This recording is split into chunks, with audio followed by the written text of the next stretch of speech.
You know that feeling when you want to really grasp something complex, to get to the heart of the matter without getting lost in like a mountain of information? Yeah, absolutely. It can be overwhelming. That's exactly why we're here. Welcome to The Deep Dive, the show that takes fascinating sources and extracts the core insights, giving you a shortcut to being well-informed and hopefully sparking a few aha moments along the way. That's the goal. We sift through the details, to bring you the intellectual nuggets that truly matter. Today, we're embarking on a deep dive into a remarkable historical collection. Excerpts from the Promulgation of Universal Peace. Right, and these are transcripts of talks, actual talks delivered way back in 1912. 1912. It's Yeah. incredible, isn't it? Think about the world back then. Definitely. These speeches were given across America and Europe, places like New York, Boston, Dublin, Chicago, many others. And to all sorts of audiences, right? In churches, private homes, public halls, really diverse settings. It's like listening in on a conversation from a really pivotal moment in time. And our mission on this deep dive, essentially, is to understand the central ideas being shared back then, over a century ago. So we're looking at themes like unity, peace, that whole spiritual versus material civilization thing. Exactly. And also the nature of humanity itself, as presented in these talks. Okay, so let's dive right in. One of the most powerful themes, it seems, right off the bat, is this core idea of unity. Absolutely. The very first excerpt we have mentions being brought together by the power of the blessed perfection, Baha'u'llah, and the vital importance of upholding his cause. That really sets the stage. It does, and what strikes me is how it's not just some abstract ideal. No, not at all. It's immediately tied to practical living. The talks emphasize ordering our lives according to love. With that really powerful line, service to humanity is service to God. Exactly. It's a direct call to action, isn't it? Suggesting our spiritual beliefs have to show up in how we treat each other. And it goes beyond just individual kindness, right? It's talking globally. Yes, there's a real sense of urgency about international unity, conciliation. Even in 1912, before the world wars really hit. That message feels incredibly relevant today, doesn't it? This longing for global connection. It's not new. Not at all. And the talks tackle why just material means won't cut it. Things like politics or national pride or even racial identity. They're described as insufficient. Pretty much. Limited, often divisive. Human powers, selfish and weak, is how they're put. The idea is that relying only on those external things will always fall short. So if those aren't the keys, what is? What unlocks this unity? Well, the talks introduce this concept of divine power and breaths of the Holy Spirit. That's presented as the essential force for creating real oneness. A spiritual dimension, then, something beyond just human effort. Precisely. And there's that fantastic analogy they use, the bird with two wings. Ah, yes, I remember that. One wing is our physical side, material civilization, technology, economy. Right. And the other wing is the spiritual power, divine civilization, compassion, justice, love. And the key takeaway is you need both.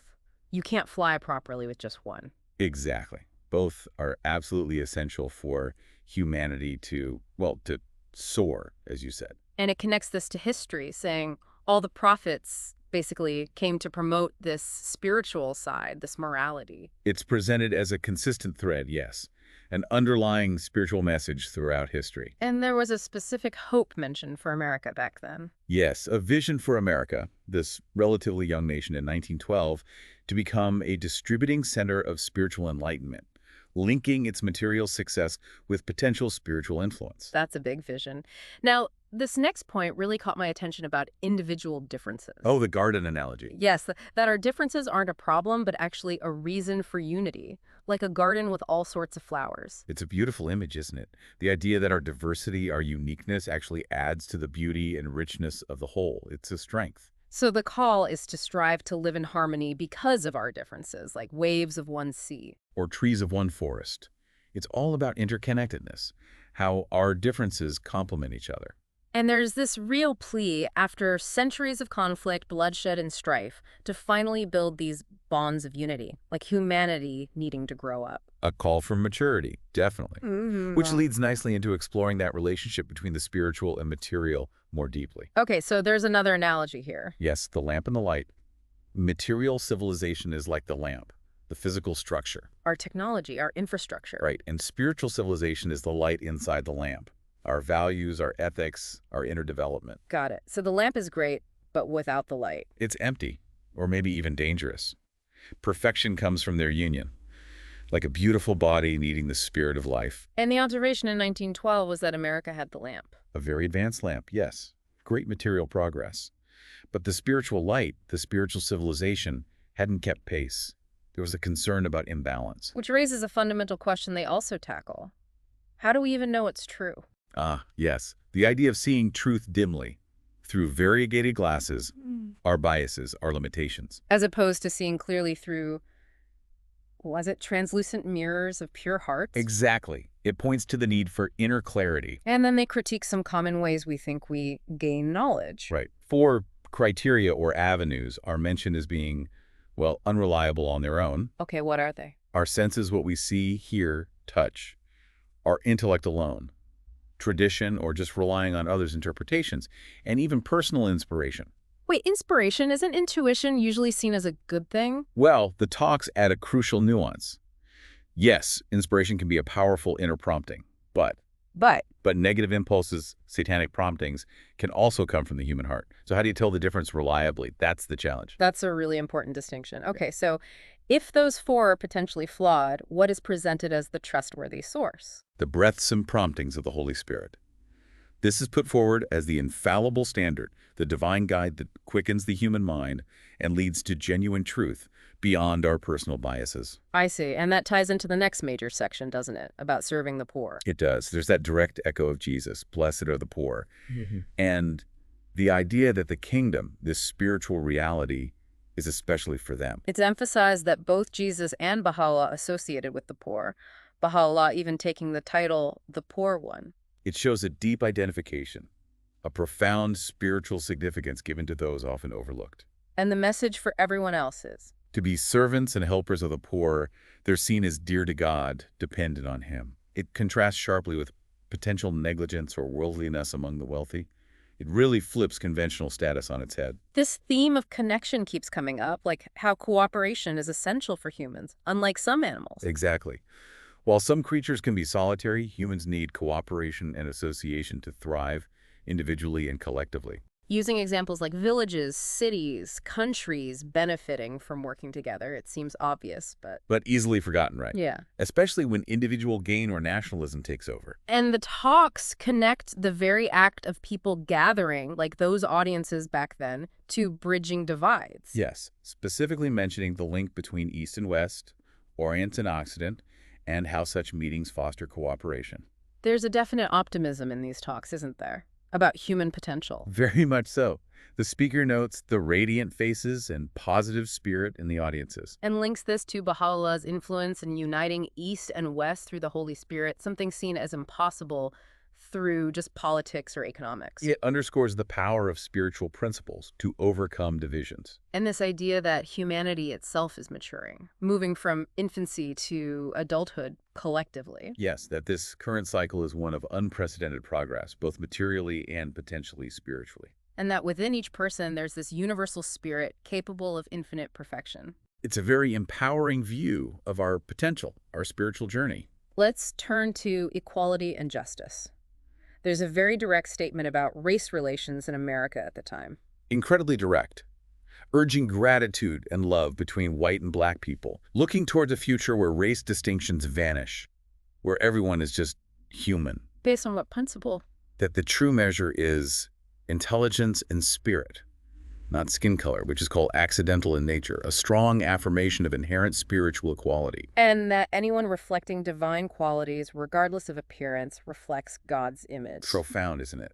A statement about the intrinsic worth of every single person. And this equality explicitly includes gender, too. Unequivocally, all mankind, men and women, are creatures of one God, both reflecting His image and likeness. Okay, this next section on science and nature is fascinating, calling scientific penetration supernatural. In a sense, yes. Because it allows us, humans, to understand and use nature's laws, unlike other creatures who are captives of nature. Examples like harnessing electricity, flying. Things that show we can bring invisible forces into the visible realm and direct them. Contrasting our conscious intelligence, our free will, memory, our drive to progress with nature's lack of those things. It highlights our unique position And then there's the concept of divine idealism bestowed on us, elevating us further. So it directly challenges materialism, the idea we're just subject to nature. Absolutely. And there's that great anecdote. The philosopher and the donkey? Yes. The materialist claiming no difference, and the response pointing out his very ability to philosophize proves the difference. It drives the point home about unique human capacities. Then the talks shift to the purpose of the divine manifestations, the messengers, likening their coming to a spiritual springtime. A time of renewal, revitalization, commotion, vibrant movement, a new freshness of life in human thought and spirit. But with a warning, that spring can be followed by an autumn of decay if the teachings are forgotten. Exactly. It's presented as cyclical. But during that springtime, minds, hearts, sciences, virtues, everything is renewed.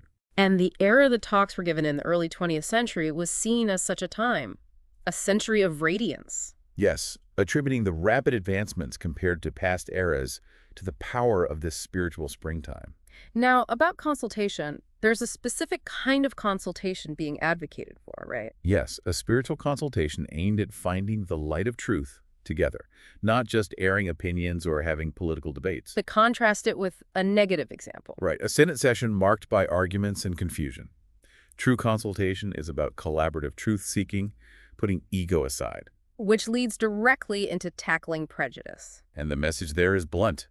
Prejudices, religious, racial, patriotic, political, are destructive. They hold humanity back. Pointing to history, the conflict caused by prejudice. And warning that war and hostility will continue as long as these prejudices rule. The solution: cast them aside to find peace.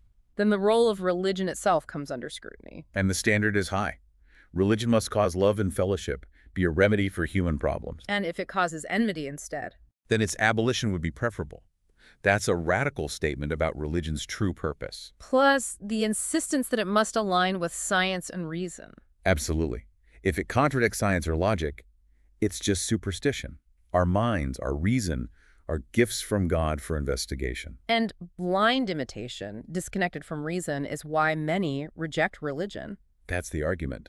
But the reality of divine religions, understood rationally, can unite everyone. And the foundation for all virtue is declared to be The oneness of the world of humanity. That's primary. highlighting the unity in the core teachings of different faiths, the essence of religion being unity itself. Yes, and Baha'u'llah's role is presented as renewing these foundations for the modern age. With evidence cited from the East, where diverse religious groups found unity through these teachings. Suggesting the real bond holding society together is religious in character, fostering morality, purifying hearts, creating love. And distinguishing between essential, eternal religious truths and accidental, changeable ordinances.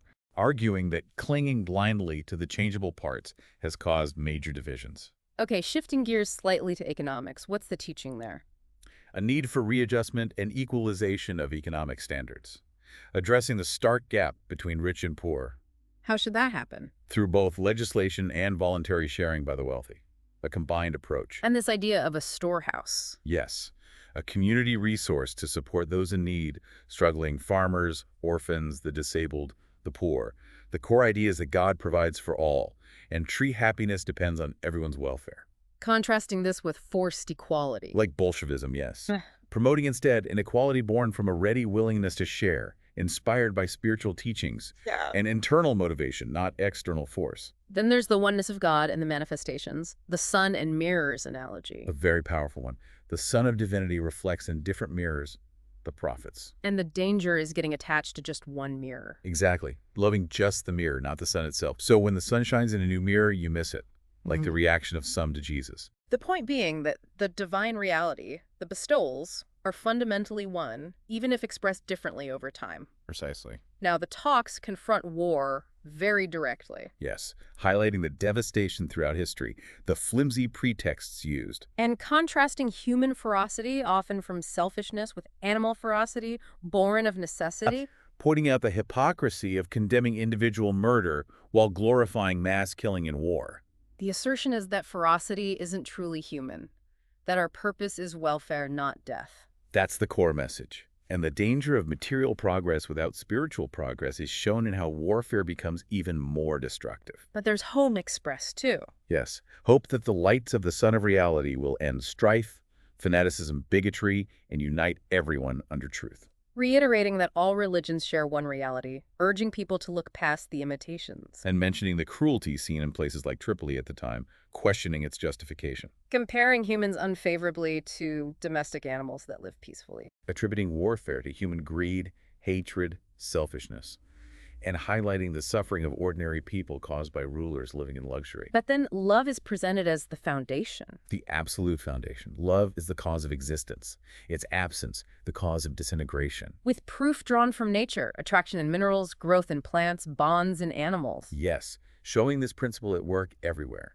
And in humans, love reaches its highest form, conscious, spiritual attraction, the cause of life itself. So unity, love, fellowship, life, dissension, engage, death. That's the stark equation presented, urging us to increase unity and love.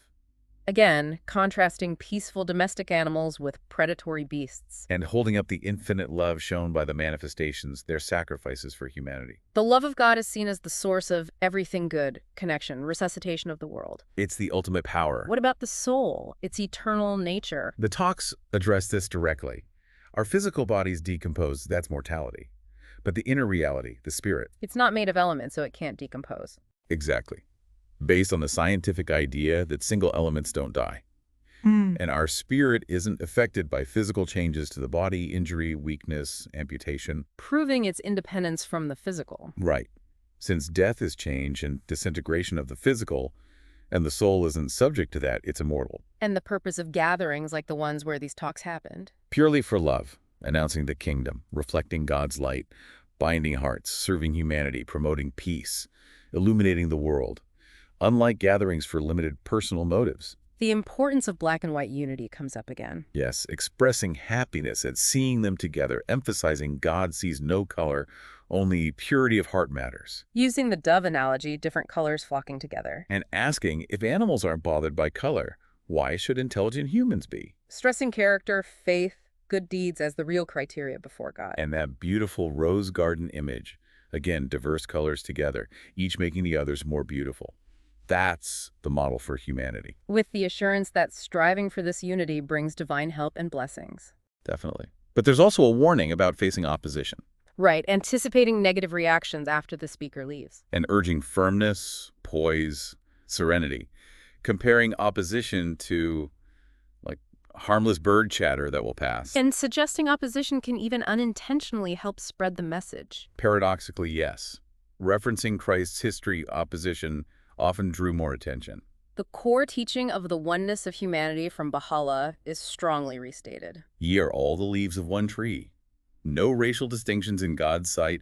All are servants receiving his bounty. And even if conditions differ, everyone deserves love, education, healing, not contempt. It's about upliftment, not judgment. Then the idea of spiritual maturity is explored further. Using examples from nature trees, animals all have a stage of maturity. Humans too, progressing through childhood, youth, adulthood, gaining new capacities. And spiritual maturity brings transformation, new powers. It's the goal of our journey. What about original sin? How is that addressed? It's directly questioned. Is it just to punish descendants for Adam's sin? Using the analogy of an earthly king, would he punish a son for his father's crime? Highlighting the disconnect between Adam and us today. Exactly.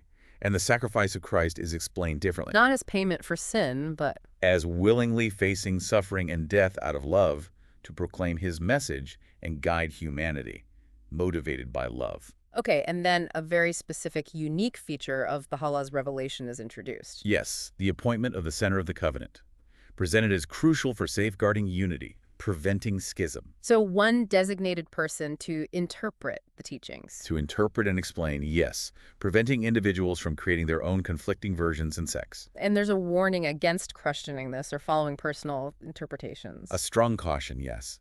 Emphasizing Baha'u'llah left nothing unsaid, and any other claims of authority need clear proof from that designated center. Then the importance of studying scriptures. Earnestly, word by word, seeking the hidden spiritual meanings, not just the literal surface. Using the example of those who read the Old Testament but missed its connection to Christ. Right, because divine words are symbolic, containing deeper realities, needing prayerful understanding.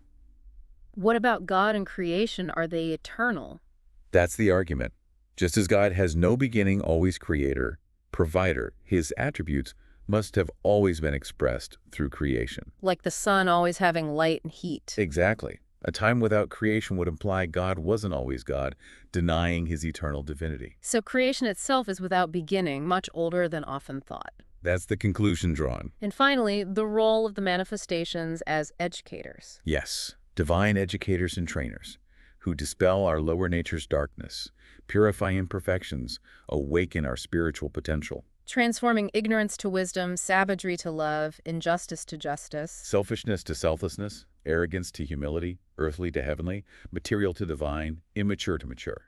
Poor in spirit to wealthy, base to noble, a complete transformation. It paints a picture of their profound, uplifting impact on humanity. So as we wrap up this deep dive, we've touched on these really fundamental ideas from over 100 years ago. This essential unity, the balance of spiritual and material, finding real knowledge, serving others, our incredible potential. Really foundational concepts. And hopefully, exploring them this way gives you, the listener, a clear handle on them without feeling buried in detail, maybe sparking some of those aha moments we talked about. Absolutely. And perhaps final thought to leave you with. Go for it. Considering our world today, with all its challenges in finding unity and real, lasting peace, how might these principles from 1912, this focus on shared humanity, integrating our inner and outer lives, seeking truth, the call to serve, how might they offer practical ways forward for us now? That's a great question to ponder. What role can each of us play in actually fostering these ideals in our own lives, our own communities? Definitely something worth thinking about long after this conversation ends.